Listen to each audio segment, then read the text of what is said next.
Quran ni 6,236 ayat, ataupun pendapat yang kedua 6,666 ayat.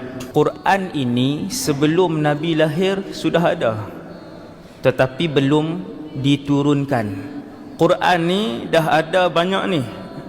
114 surah ini sudah ada di Lauh Mahfuz.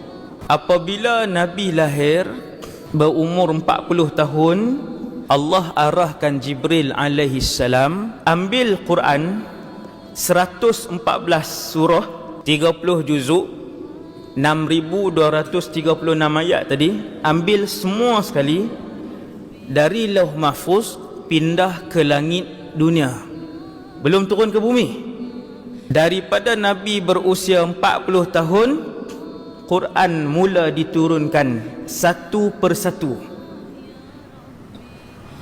Kadang-kadang dia turun satu ayat, kadang-kadang dia turun 5 ayat, kadang-kadang 18 ayat, kadang-kadang satu muka setengah, kadang-kadang setengah juzuk, kadang-kadang satu surah pendek, kadang-kadang 2 surah pendek serentak, kadang-kadang macam tu. Selama berapa tahun? 23 tahun. 13 tahun Quran turun di Makkah, 10 tahun Al-Quran turun di Madinah.